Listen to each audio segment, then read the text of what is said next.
This episode of The Roll Up is sponsored by OCB Rolling Papers. Keep your harmony on high with OCB.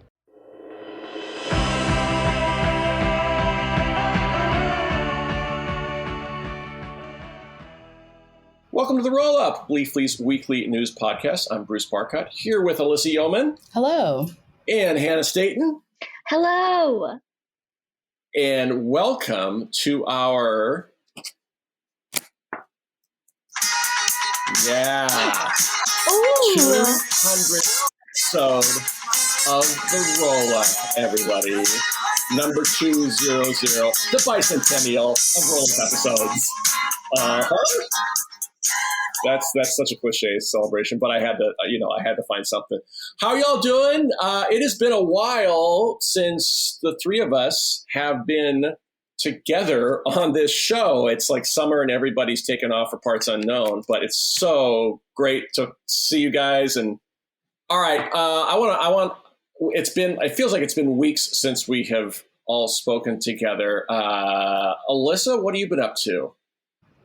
Yeah, I think in the time that we have last spoke, I've just been working a lot. I feel like I actually might not have a lot to report. You were the one who actually was holding down the fort. Somebody had to. Yeah. I've just been working a lot, been doing the usual, smoking a lot of weed. Me and my partner have slowly we're moving in together after a little more than 2 years of being in a relationship. Great. So we are starting that Congratulations. process. Yeah, thanks. So that's pretty much been it, other than just trying to. There was a heat wave since people have been gone. There's been all of this, but mostly staying cool and enjoying the summer. Hannah, you got big things going on even right now. Wow, it's been wild. It's been nuts. It's been a ride. I know. I feel bad. We all took an accidental hiatus from the podcast, but it's good to be back. So let's see. In the time since we've last met, I went to the Midwest. I did my great American Midwest tour, the amazing city of Indianapolis, the awesome city of Cleveland. I was there for almost 2 weeks, and I got to see family that I haven't seen since before the pandemic. So that was really awesome. Great trip. Also exhausting in every sense of the word. Just very tiring. And then also bought a house. In the process of buying a house, I go get the keys tomorrow, and I'm moving this weekend. So I'm very excited in this kind of dreamy little spot in Seattle. So I'm excited about that. And I have become America's #1 fan of canned beverages since the last time we talked. So that's just three little things going on with me. Oh, and then the last thing is, I know we did a special Seeds of Change episode interviewing Janessa Bailey. I was so bummed not to be here for that. I worked with Janessa for a really long time on that report and had a front row seat to the incredible work she did, wrapping her mind and around this massive topic of social justice and what actually makes it effective in cannabis. And her ability to distill that into just something that's understandable and clear and actionable. That was awesome. So I just want to say, if people haven't had a chance to listen to that episode, please go back and listen to that one, because it's very rare to just get answers to real problems instead of just more problems. So it's almost a refreshing read that will almost make you feel optimistic, I think, in the sense that there are answers to these things out there. So that was also a big thing that happened since the last time we chatted, and I love Seeds of Change. It's awesome. So what about you, Bruce? Tell us what's been going on with you. Well, I just got back from the East Coast, and I was away for about 10 days with a special friend of mine, and we went back to the great state of New Hampshire and then up into Maine, spent a little time in Massachusetts, and it was my first time really spending any time at all steeped in Yankee culture, in the culture of the Northeast, and lobsters and the Atlantic Ocean and amazingly beautiful, fun, hilarious accents. And oh my God. I bet you fit right in. Oh yeah. I bet you vibed. Yeah. Right in. I dug it. We spent a few days in Portsmouth, New Hampshire, which is a town I've never been to before, but it's actually a really cool town. It's kind of happening. Is it beautiful? Yeah. It sounds beautiful. It's beautiful, and it's got a nice mix of folks there. There's like they have the naval shipyard there, so it's not just like, wealthy and people in service class. It's like a really nice mix of folks from all walks of life. And then we went up into Maine, which was just a trip. I expected Maine to be crabbier and unfriendlier than it actually was. The organic. I think I have that perception. As well. Like the organic food scene up there was mind blowing. Like obviously, like I visited in late June, early July. It's beautiful and things are coming out and being harvested. But yeah, it was really, really cool. The accents. Look, we were up there around the 4th of July weekend, and people were like going around and just like comparing notes on how many lobsters they had for the 4th of July. I got 12 hard shell. These guys literally like, oh my God. Wow. Yeah, I love it. I got 12. What do you got? How many crab cakes did you end up eating? Ooh, I had a couple of different lobster dishes. One night we had just like straight up, everybody gets a big full whole lobster on their plate, Nice. Yeah, very nice. Lobster and a lot of soft serve ice cream. And it was really cool. And I saw a number of cannabis stores back there. We didn't really have much time to stop and work. The whole point was to not work. So I really, sorry, I didn't stop and spend time in those cannabis stores, but they looked good. Anyway, I'm glad to be back at Leafly. I came back just in time to get the news and report the news that in Congress, Senate Majority Leader Chuck Schumer finally revealed his long-awaited legalization bill, which was kind of the big news of this past week. I'll hit that real quick because Alyssa has, in a way, bigger news, but we'll get to that in a second. So Chuck Schumer dropped his big legalization bill, and essentially it's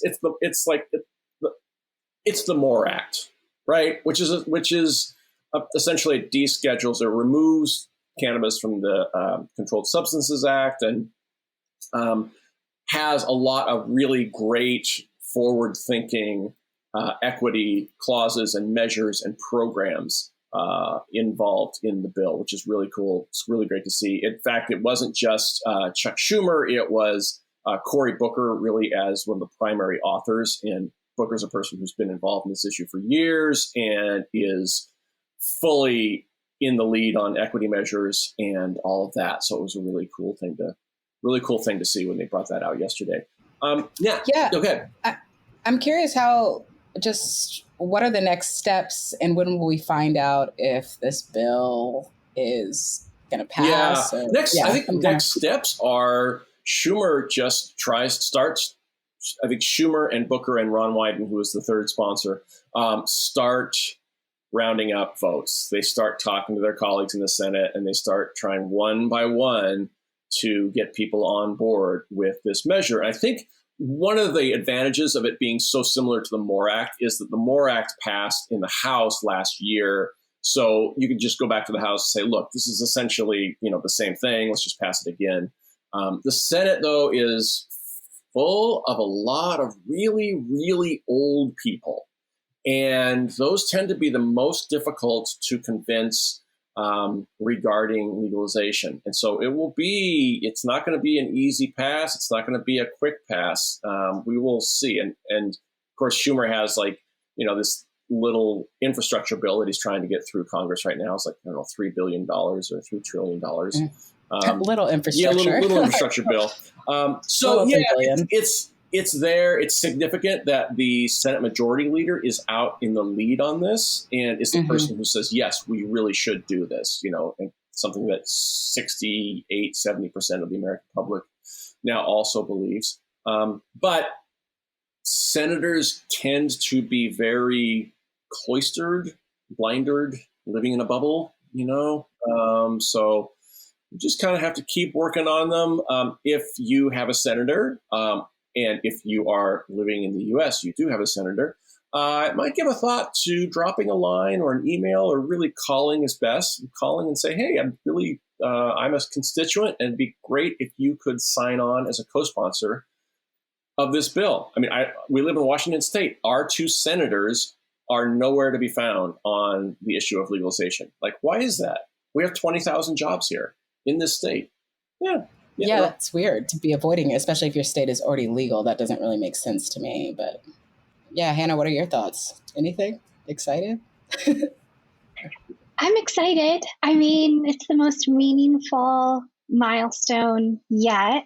I've been trying to dive deep in it and wrap my mind around it and understand it. And I want to shout out the Last Prisoner Project. They released a paper today analyzing it from their perspective in terms of expungement and that kind of thing. And there are a lot of good things in here that go, that towards that goal. There are a few things that worry me. For instance, 50% of the taxes raised on it would go to law enforcement. And that is something we talk about as not necessarily fueling the most equitable system or just system when we think about drug policy reform. And then also I'm worried about the growth of the taxes over time to 25%. Yeah. Those taxes are heavy. The tax is heavy, to me, continues a attitude of punishment, or, and we've learned,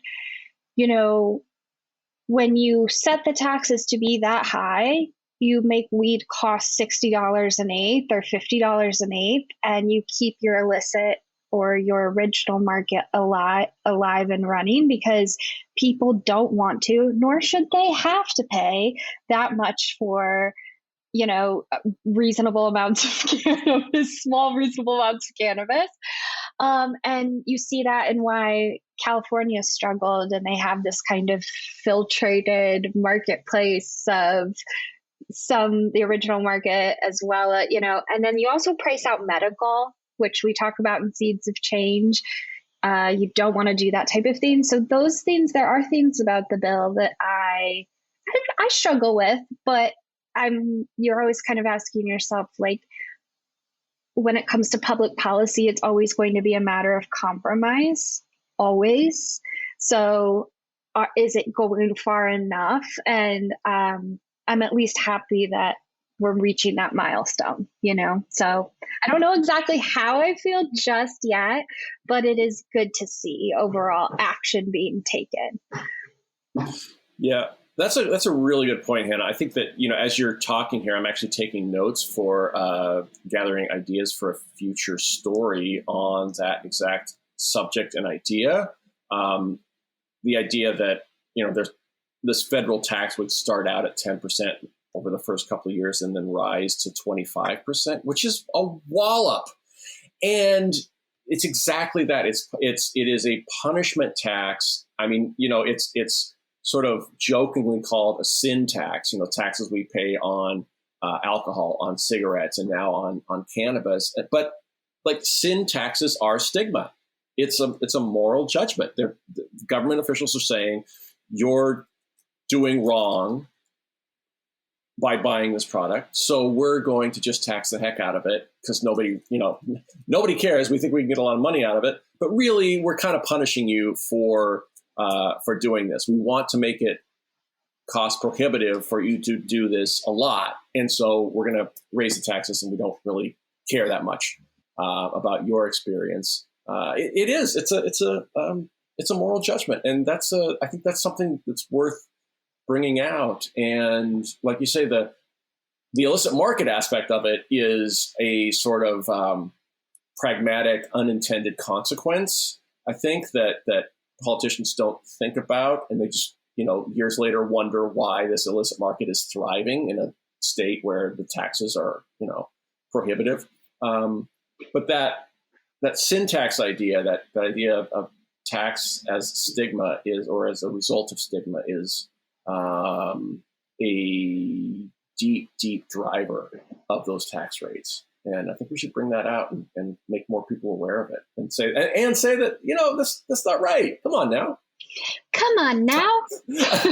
Alyssa's just shaking her head and rolling her eyes. Yeah, I know. Exactly. Hey, I want the information from you. You were working on a fun little piece this week because we got the news via the New York Post's page 6 that Justin Bieber dropped a cool $1K at a weed store in Los Angeles this week. The Post seemed to be sort of aghast at how anyone could spend $1,000 at a cannabis dispensary. And those of us in the cannabis world were like, are you kidding me? Come on. Oh, my goodness.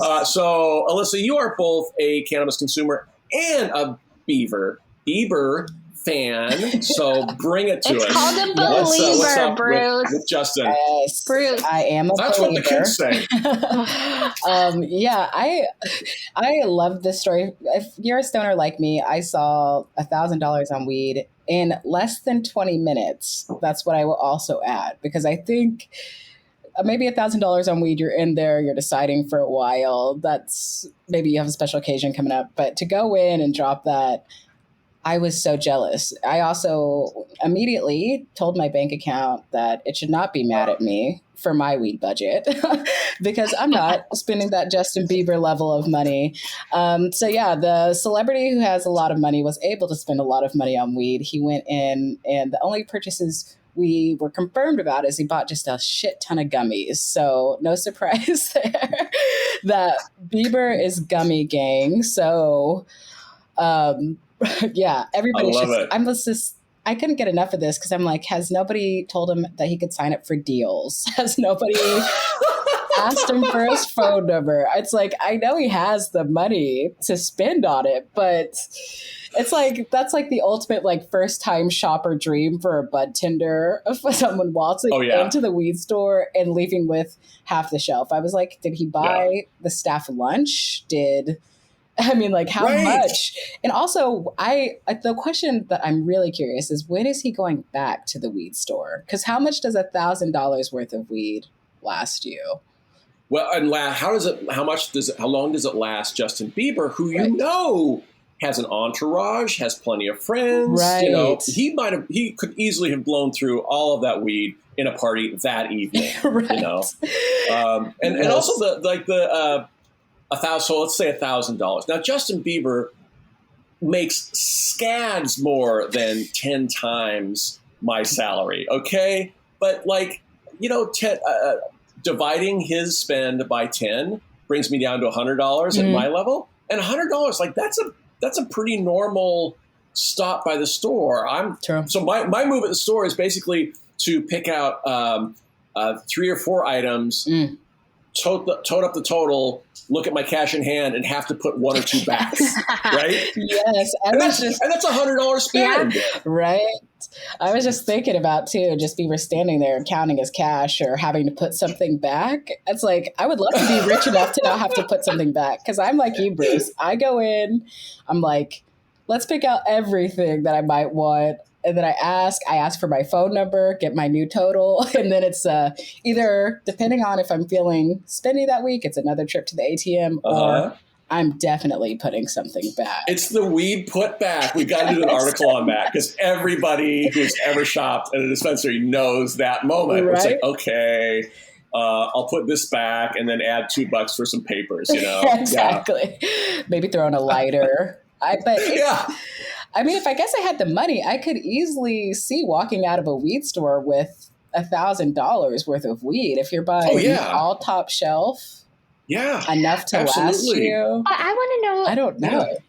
What is the limit in California? Because you can only walk out of a Washington dispensary with 28 ounces. Only 28. It's a pretty decent size, but I've learned that a time or two from having to put it back because I accidentally pre-ordered over the legal limit. And when I get there, even the bud tenders, they're looking at me a little bit like, okay, what you doing with all this This is, you know? This is Alyssa actually made this point in her article very, very smartly. Yeah, Alyssa, what was your theory, Alyssa? My theory is that he has to have a medical card. Because there's no other way that you're getting out. I've also had to do that, Hannah. And you're like, just get the box out of the back and put it in there for me. It's fine. Yeah. But, I'll be back tomorrow. Yeah, exactly. The bartenders get real serious when it happens. Like you're meaning to get away with something, and they're like tallying it up, and then they're like, it is against the state of Washington law that you cannot have more than this. And I'm like, whoa, okay, all right, take a few back. You know what I mean? Like, okay, like I didn't mean to start something. Yeah, so that's the only reason I know that is a few embarrassing give backsies on the over ordering department. Really? You, Hannah Staten? I know. You, Hannah Staten, have tripped the wire at a dispensary? Are you kidding me? I'm shocked. I know. I'm the opposite of you guys, though. I always pre-order, so I know exactly how much cash to get out because I don't want to give any back.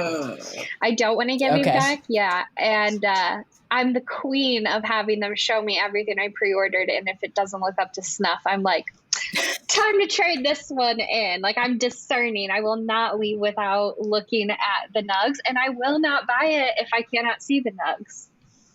So, interesting. Yeah. So if the bottle's covered, not your brand. No. Okay. First of all, I'm always. Oh, I was just going to say, first of all, how am I going to make a hummingbird feeder out of that? I can't. Second of all, I can't see the quality. So yeah, I'm the queen of like, can you show me what's in that bag before I leave here? And I will swap them out if they don't look tasty enough. I couldn't. One of the things that I was surprised that first of all, there was, somebody snapped some photos of Justin in the store. I don't know whether he had his, official photographer slip it to page 6. That's done apparently in the celebrity world. But I was surprised that he didn't walk out of that store with a literal mountain of swag from the store. Like if Justin Bieber's in my store, I am loading that dude up with T-shirts and hats and everything I've got. Socks. What do you want, man? I got everything for you. Give them to your friends. Right. Yeah, apparently he was pretty humble in the store and just asked a lot of questions about. It's just because he's a polite Canadian boy. Yeah, exactly. Yeah, of course, right? He's a nice Canadian boy. A nice Canadian mega star since 16. Who's coming to these products for the first time ever. I think that's exciting though, because to see just more celebrities using it for wellness, I think that's going to help unfortunately, celebrity endorsement helps destigmatize things. It's true. Yeah. And I know he has Lyme disease, so I'm curious about if that's part of the reason. So I hope to hear more from Justin Bieber and his weed buying. I love that you know enough about Justin Bieber to know that he has Lyme disease, Alyssa. That is one of the just dearest things I've heard all year, I think. Yeah. Just dropping his medical history. Yeah. I know. There was so much information. What is your favorite Justin Bieber fact? What is your favorite Justin Bieber fact? So this is just something for the.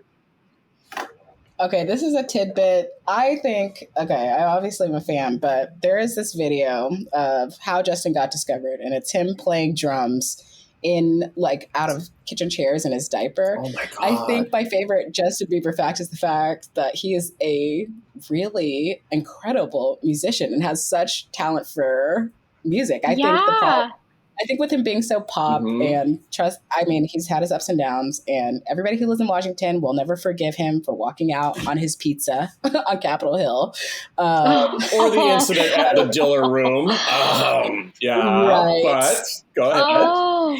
His reputation in Washington is not great, but I think just the fact that he really is just very naturally musically talented. So I think that's probably my favorite fact about him. So hey, listen, I will take us out for our first commercial break here. But on that note, check out, there's a new documentary series on Netflix called Just All About Pop Music. And that idea that you were talking about, like that these people are actually, you know, kind of incredible musicians, is sort of woven like a thread through that series. It's a really cool series. All right, let's go out with a word from our sponsor, OCB Rolling Papers, my favorite paper in the world. This episode of The Roll-Up is sponsored by OCB Rolling Papers. OCB Rolling Papers is one of the world's largest rolling paper brands and has been one with nature, crafted naturally since 1918. So you know they perfected the process for a consistently perfect session, time after time. People flock to OCB rolling papers for their natural rolling paper, crafted with pure French-grown organic hemp from the fields of Champagne, France. Yes, Champagne fresh. So no matter what you're rolling up, whether that be oregano or lavender or, you know, whatever it is you're putting in there, you can know that you are using eco-conscious papers. Organic hemp by OCB Rolling Papers is so slow burning and is one of the strongest, most sustainable on earth. If you're looking to be thoughtful without overthinking it, OCB Organic Hemp Rolling Papers does the trick. Keep your harmony on high with OCB Rolling Papers.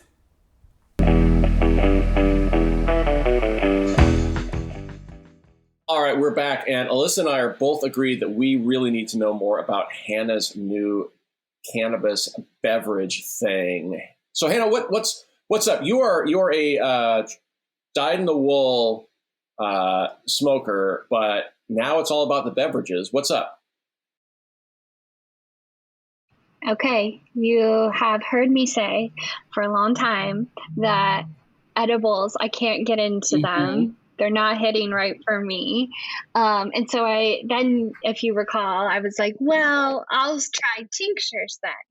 And then maybe you do or do not recall this, but then I got way too twisty on tinctures and I had to take an emergency shower one night. So I decided the tincture game wasn't for me. So the edible is not so good. The tincture is not so good. I finally, because everybody is raving about them, and Alyssa was telling me about them, and Janessa was telling me about them, everyone's telling me about them. The can of beverages, the infused 100 milligram bottle of lemonade or whatever, I finally picked some of those up, and I am now a super fan. Like, I'm like totally sold. I'm into them. They're amazing. They're like an innovation of science and mankind. I don't know how else to rave about. I'm curious because you were so anti-edible, mostly because edibles, you have less control over the effects. So do can of beverages actually hit you different than edibles? Are you finding the high different from then maybe like eating a gummy or a chocolate? Totally. I don't know how to explain it, but it's like a sunshiny feeling. Like it's kind of like it's not like a heavy stone. It's like an energizing, like you feel very zooted. Honestly, you feel like it is liquid sunshine. Like I don't drink all that much. And like on a Friday or Saturday night, okay, so here's what I did 20 milligrams in an hour and it felt awesome. And then I realized, okay, I can do, like, you can roll with this. So over the course of the night, I drank the entire 100 milligram bottle, but I felt like that gave me this awesome, like every hour I would have a little bit more and I could kind of just keep the dosage going. And yeah, I was totally like, I was twisty. I watched a Disney movie. I was really laughing at my head off at certain things I probably would not have. Like the Disney humor was like getting me, like I felt like a full blown Disney adult with my reactions I was having. And I don't know. I just like, I got a little slap happy. Like, I'm just saying, I had a really fun Friday night on it. And then I've been experimenting with tapering it back a little bit. So just having a little bit on like the weeknights or whatever. But yeah, you just feel like it puts you in a party mood. Like you definitely feel energized, I would say. And that's what I like about it. It's not like that heavy physical body stone of edibles or the like straight to the stomach. Like the tinctures almost like hurt my stomach. They just made me feel like they were so fast acting that I almost just kind of felt like a little bit nauseous. I don't know. I experimented a lot with them, but I just couldn't get it going. These can of beverages, I mean, I call it my yeehaw juice. Like, this is my yeehaw juice. I get going. Like, nice. It's awesome. Nice. So, yeah, I recommend it. We have an article up right now about real pot girl summer drinks. Love it. And that was the thing that tipped me over into buying one. I was at the dispensary and I was like, well, you know what? I'm going to just mess around and pop some bottles and see what happens. And what happened is I had an amazing time. Oh, it wasn't a Disney movie. I remember now. It was the new Godzilla King Kong movie. I watched that. I can confirm that there is a level of high that you can get that makes that movie very good. I was laughing at things I should have been laughing at. You have, that's a good one, Bruce. If you want to get a little high and see a cinematic spectacle that's not necessarily good, but you'll leave entertained, that's it. I wonder if there's something. Oh, yeah. I was just laughing at parts of the movie I should not have been laughing at and like enjoying it in a way that it probably did not deserve to be enjoyed because the beverage took me there. Oh. So yeah, what were you gonna say, Alyssa? No, I was gonna say me and my roommates also got just, I believe that was the day that we split a drink and had taken some dabs. Both of us during that movie were standing up like we were watching a UFC fight at different moments. We were screaming. My other roommate came out and was like, are you guys okay? And it was just for Godzilla and King Kong. Oh my God. Yeah. Yeah. Hannah, the beverage for me, I love it because it does, for me at least, it kicks in much faster than an edible. I don't know why that is, but it does kick in much faster than an edible. And I usually, I'll usually make some sort of cocktail out of it. Like I'll put a little dollop of whiskey in there with it and some LaCroix and some ice and, make it a little fun. So it's a little more, I guess it's a little more uplifting, upbeat, and social for me. As opposed to an edible, where an edible for me is more like, man, I'm on the couch, I'm in for the night, and I'm hitting up a movie or a comedy special or something, Right. And with an edible, you just be like, okay, let me eat this at 3.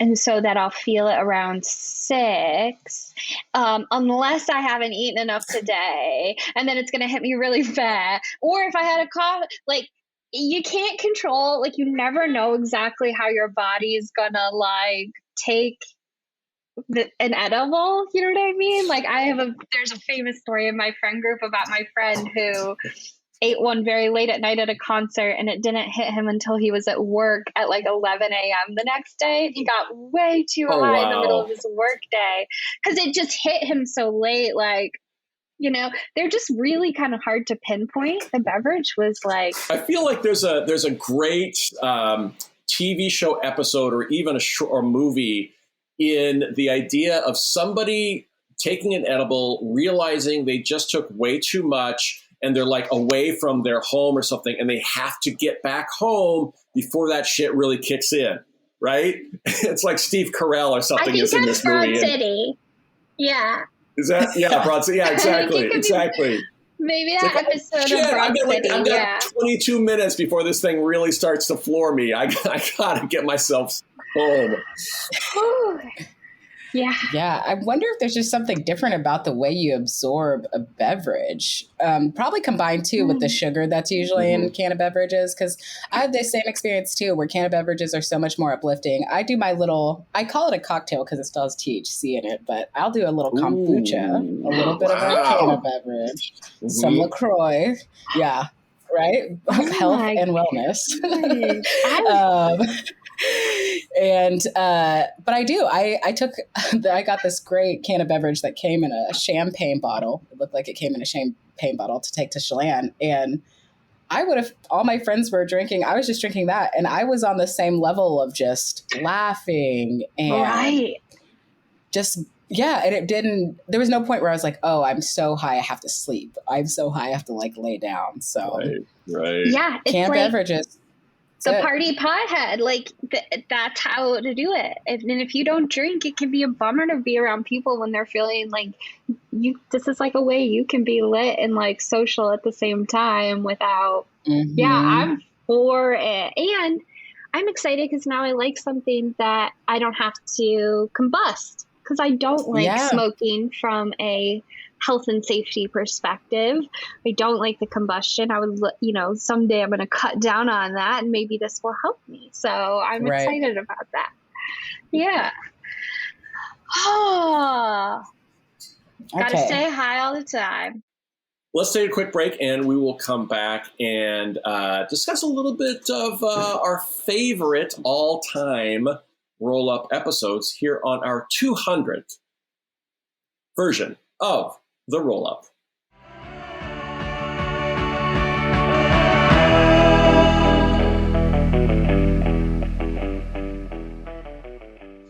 All right, welcome back to the 200th edition of the roll-up. We are now going to look back fondly at our past, and we've each chosen one or two favorite episodes. Alyssa, you go first. What came to mind? Yes.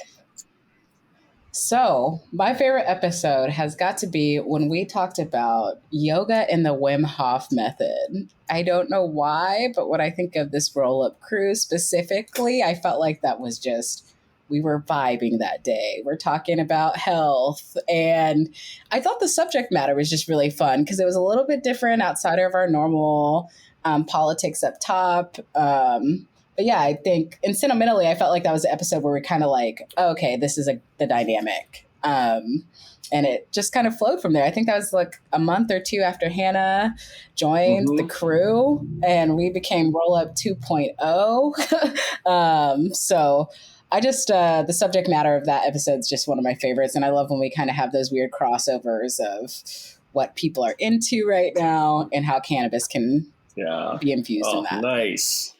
Hannah, what about you? What do you got? Okay, so I think my favorite episode is Let's Get the Old Guy Out of Prison, where we talk about Mr. Richard DeLisi. And it ends up, we talk about his case on there, and then we end up getting in touch with his legal team. And we got to do a follow-up episode with with Kiara Juster, his attorney, and hear about his life post freedom and find out like he had listened to the podcast and was, for me, that was like super emotional and like a highlight of my career almost, just knowing that like we're covering a real case of true freedom. I don't know. I just felt very like, weed is fun and weed is great. And I love weed, but it's also so flawed and part of my language, but like fucked up what's going on and what's been going on with cannabis, that I felt anytime we can make even the tiniest bit of progress in that thing, it just was like, it gave me a natural high that I was riding for a while after that. I just felt really great. And that there was actually a good ending to that story as well. So but it has been fun.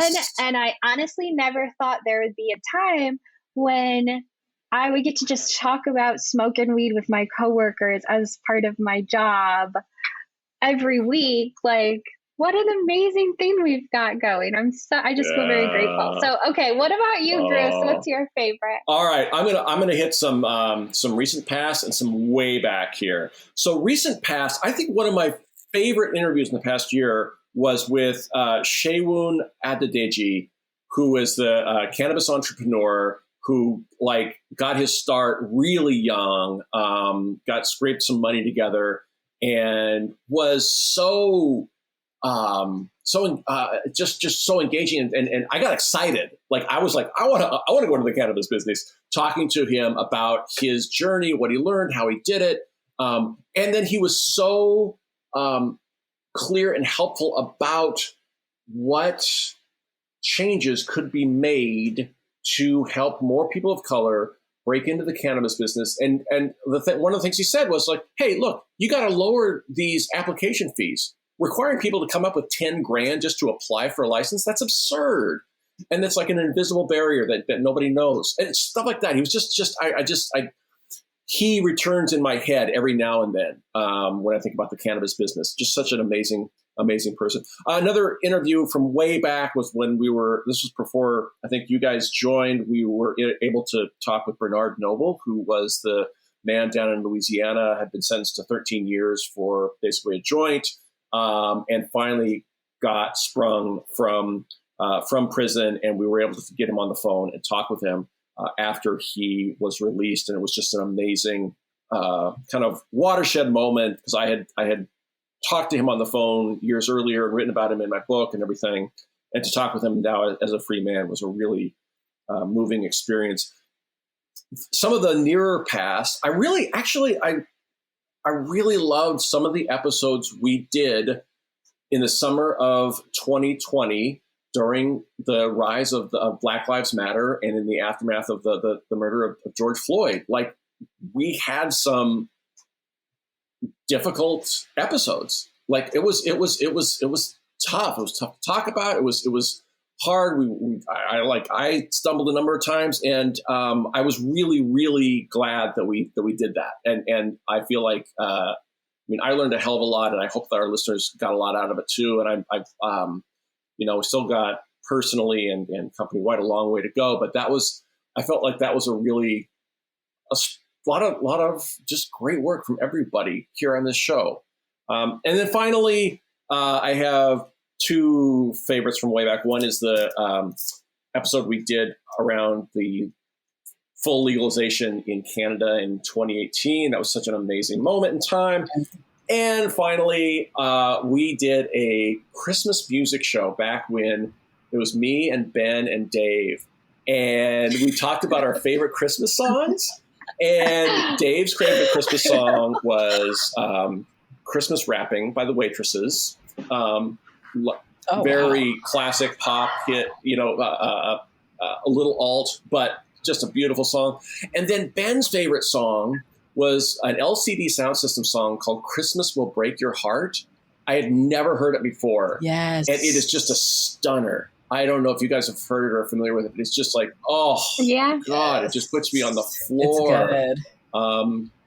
I remember Ben bringing up that song, whatever we did the Christmas episode when I had come on board too. And I was like, I had never heard it until then. It's amazing, isn't it? It's a good one. And it's also indicative of all the things that like we can learn from each other that even though like we work next to each other every day or whatever, there's still stuff that's buried in those, your friends or your coworkers that you have no idea that sometimes comes out. It's like, what? Wow. I had no idea. Right. Right. I mean, on their note about the last year, I think I've been really thankful to have this space of the podcast specifically to kind of talk about everything that was going on last year and to have like just real, I think the conversations that us three have here are good. We're like modeling for people that you can have those conversations, not be afraid to stumble and have an honest, real conversation about what's going on. So I feel like I also experienced a lot of growth just by coming into this space and kind of being like, okay, how do we process this moment now, both as people and the cannabis industry? And we're just recording this and we'll see where it goes. We don't edit a lot of stuff out of this podcast. Right, I just want to say that right now. There's not a lot that you're missing behind the scenes. So just learning so much about each of y'all through that as well. So yeah. And I think that's one of the things and reflecting on it now that I get out of this podcast, and I hope that our listeners do too, is that I really, we're in this legalization moment. We're trying to find new ways to talk about cannabis and talk about enjoyment, and talk about relief and joy. And those are conversations that we haven't really been allowed to have, as a society or personally. Previous to this time. So it's really kind of a privilege to be able to go out there and walk it in public.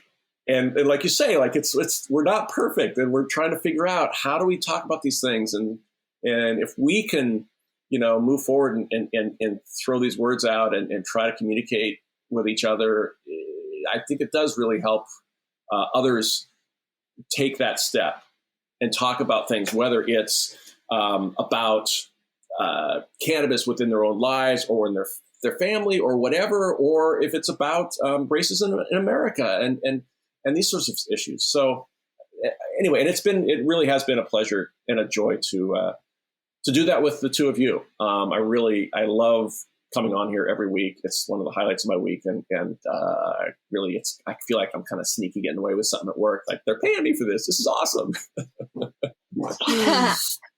So thank you. We have fun, don't we? We really do. We get into it every week. Oh, yeah. We still haven't done the Rihanna quiz. Maybe that will be episode 201. Well, now that we're in the 200s, Hannah, I think we're ready. Yeah. We're ready.